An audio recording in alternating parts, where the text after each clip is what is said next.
Halo guys, welcome back again to YouTube channel. Masih bersama saya di Tutor Sukses.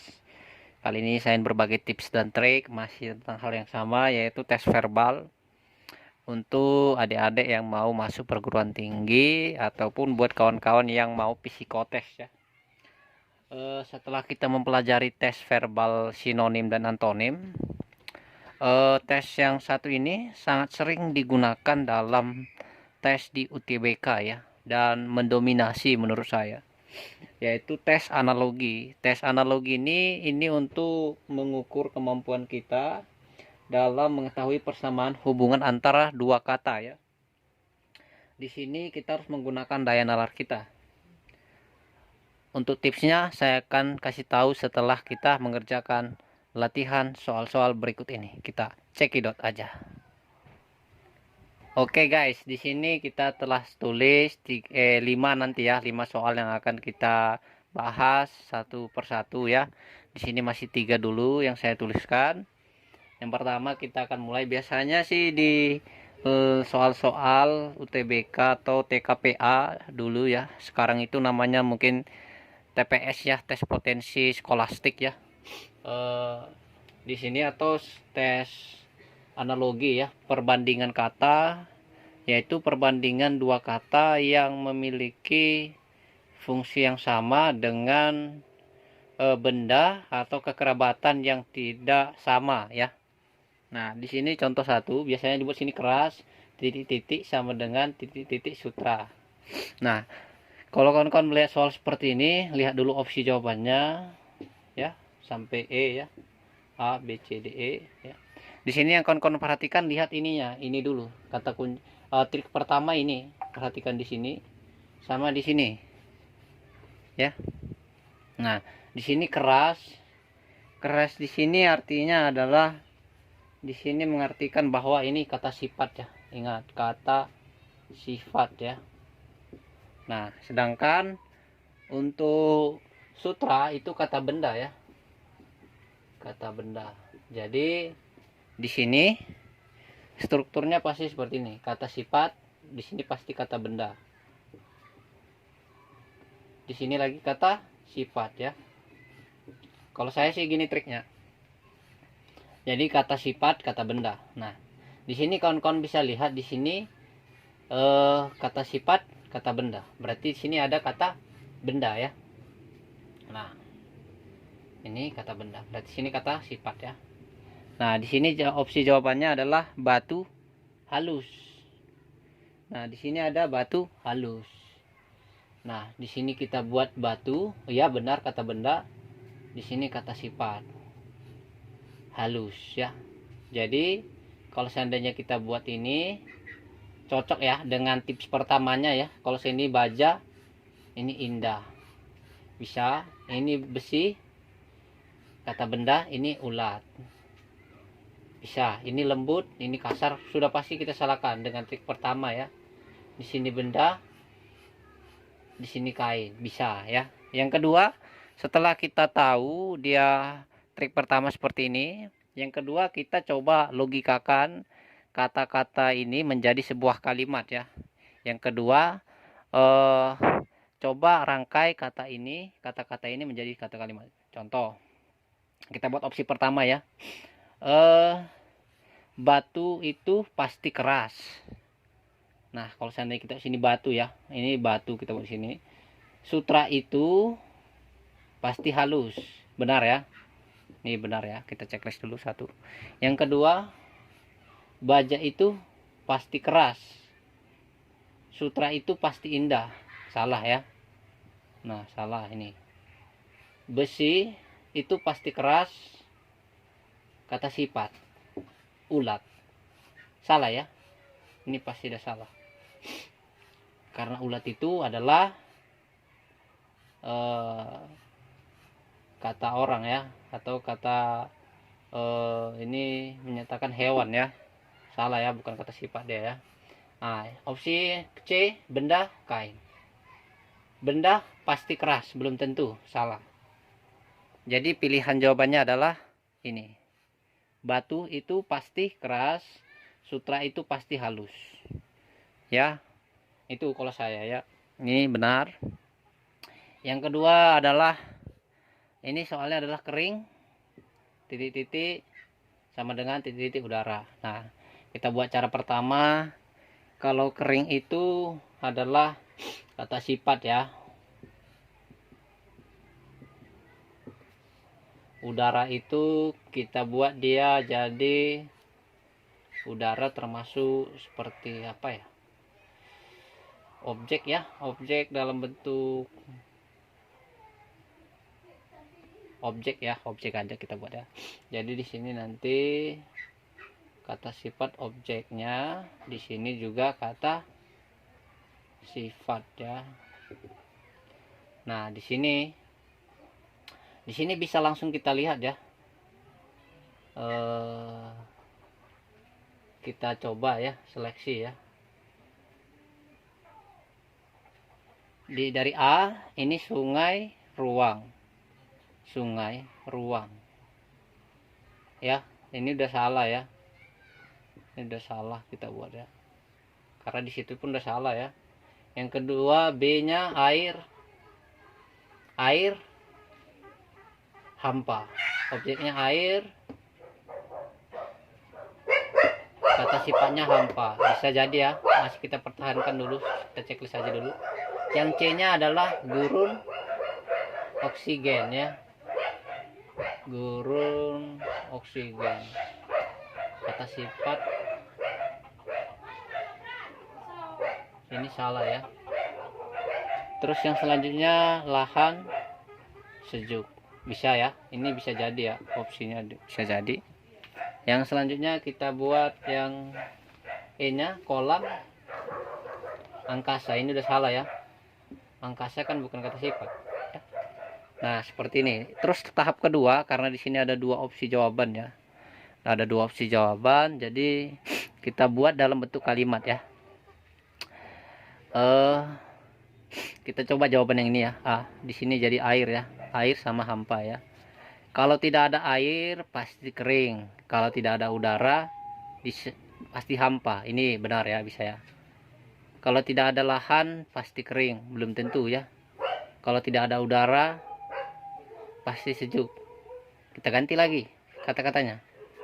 Lahan pasti kering, udara pasti sejuk. Tidak ada air pasti kering, tidak ada udara pasti hampa. Ini pasti udah salah ya. Salah juga ya. Berarti ini yang benar ya. Kalau tidak ada air pasti kering, kalau tidak ada udara pasti hampa. Ini benar ya. Yang ketiga ya, marah, menangis ya. Kalau marah ini kan kata sifat, dan kawan-kawan opsikan aja nih. Jadi ini menangis ini kata kerja ya. Gini sih kalau trik dari saya. Jadi di sini adalah kata kerja, di sini kata sifat ya. Oke. Ini jadinya kita buat. Jadi langsung aja ya kita tes ya. Di sini kata kerja mencaci, sini kata sifat sedih, kita hold, kita tahan dulu. Di sini cemberut, di sini muka, ini pasti salah, D-nya salah langsung. Ini kecewa, kata kerja kecewa, kata sifat sakit, tidak salah ya. C ini teriak, ini senang, bisa jadi. Kita checklist dulu. Ini yang E ya, mengeluh, kata kerja takut, kata sifat kita hold, kita tahan ya. Nah, di sini langsung kita contohkan ya. Kita masukkan opsi yang ini ya, opsi A ya. Seandainya kita buat orang yang marah pasti mencaci, orang yang sedih pasti menangis. Bisa jadi benar ya. Nah, kita buat ini. Orang yang teriak, orang yang marah pasti teriak. Orang yang senang pasti menangis. Nggak nyambung ya. Berarti ini salah ya. Orang yang marah belum tentu teriak. Ada juga orang marah pasti diam. Orang yang senang belum tentu menangis. Ada juga orang yang senang pasti tertawa ya. Nah, yang selanjutnya yang ini namanya mengeluh. Orang yang marah pasti mengeluh. orang yang takut pasti menangis, belum tentu, nggak nyambung ya. Jadi inilah pilihannya, orang yang marah pasti mencaci, orang yang sedih pasti menangis, bisa menangis ya, lebih dominan lah, lebih masuk padanan katanya ya. Oke, kita lanjutkan kedua soal lagi ya, saya hapus dulu. Oke, kita lanjutkan ke soal keempat ya, sudah saya catat ya. Polanya seperti ini ya, mobil, bensin sama dengan titik-titik ya. Ini pola yang lain ya. Jadi kita buat, kita coba ya analisa untuk trik untuk menjawabnya ya. Yang pertama seperti biasa, ini mobil ya, mobil kita buat dia sebagai objek ya. Ini bensin, ini sebagai kita buat benda ya, benda. Nah, di sini pasti objek, di sini benda, betul ya. Nah, di sini objeknya pesawat terbang, bendanya bensin bisa, sapi, susu, manusia, makanan. Di sini objeknya penyakit, ini virus, motor, solar ya. Berarti ini benar semua ya kalau menggunakan tips pertama. Nah, kita gunakan tips kedua, kita ubah dalam bentuk kalimat ya. Kita contoh, kita logikakan, karena analogi itu daya nalar ya, daya tangkap kita. Walaupun beda objeknya, kita gunakan fungsinya sama ya. Contoh, mobil membutuhkan bensin untuk berjalan. Pesawat terbang membutuhkan aftur. Harusnya sini aftur ya. Jadi ini salah ya. Yang kedua, mobil membutuhkan bensin untuk jalan. Sapi membutuhkan susu untuk jalan. Salah. Ya. Sapi membutuhkan rumput supaya bisa jalan karena dia butuh tenaga ya. Mobil membutuhkan bensin supaya bisa berjalan. Ya. Yang ketiga, manusia membutuhkan mobil membutuhkan bensin supaya bisa berjalan ya, atau ada tenaganya untuk bisa berjalan. Manusia membutuhkan makanan supaya bisa berjalan ya. Ini kita hold ya, kita nggak benar. Yang D kita pilih ya, mobil membutuhkan bensin untuk bisa jalan. Penyakit membutuhkan virus, belum tentu ya, salah ya, nggak cocok ya. Nah, ini lebih, yang selanjutnya kita buat ya, motor membutuhkan solar untuk bisa jalan. Nah, bisa jadi ya.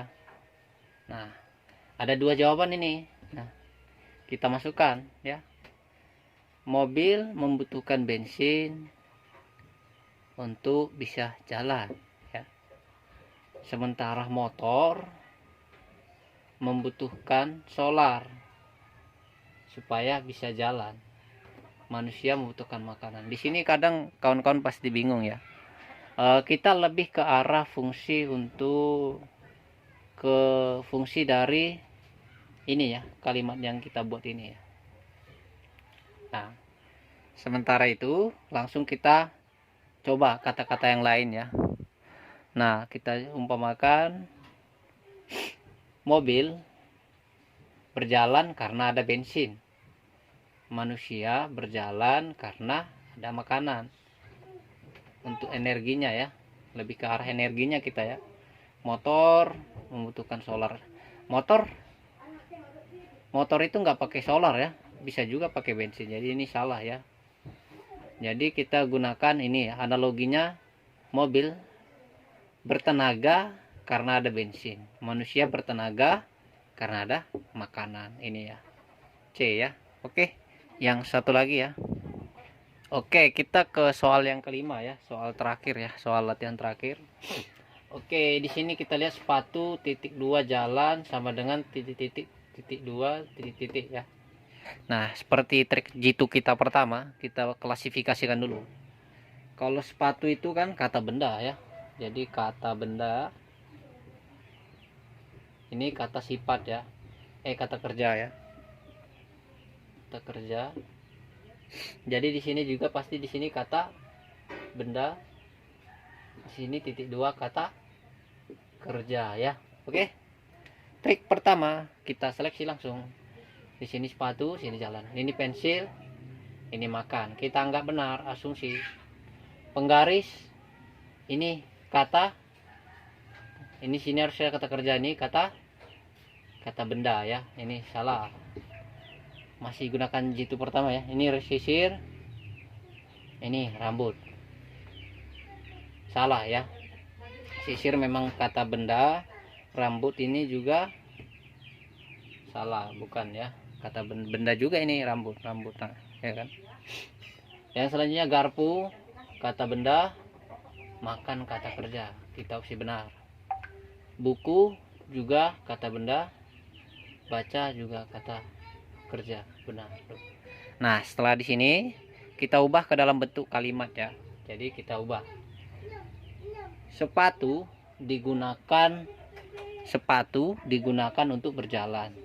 Pensil digunakan untuk makan. Salah jadinya ya. Kita gunakan trik kedua, salah ya. Yang kedua, garpu digunakan untuk makan. Benar. Masih tetap benar ya. Ini tetap benar. Buku digunakan untuk membaca. Buku digunakan untuk membaca.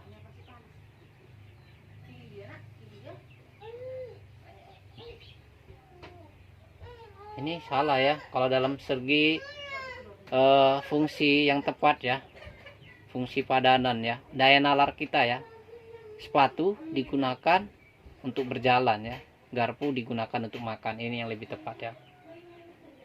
Ya, karena daya nalar kita pasti lebih sinkron yang ini dengan ini ya. Oke, mungkin gitu saja ya trik dari saya. Yang trik pertama klasifikasikan dulu, yang kedua kalau belum dapat buat dalam bentuk kalimat. Kalau masih terlalu umum kalimatnya, buat yang lebih spesifik ya. Sepatu digunakan untuk jalan dan garpu digunakan untuk makan ya. Buku digunakan untuk baca, nggak nyambung ya. Oke, mungkin cukup sekian dulu tips dan trik dari saya untuk tes verbal analogi untuk persiapan UTBK 2021 atau untuk kawan-kawan yang mau psikotes ya. Salam sukses, sehat selalu. Don't forget to subscribe, like and comment, and see you again. Mohon maaf panjang durasinya, yang penting bermanfaat. Bye bye.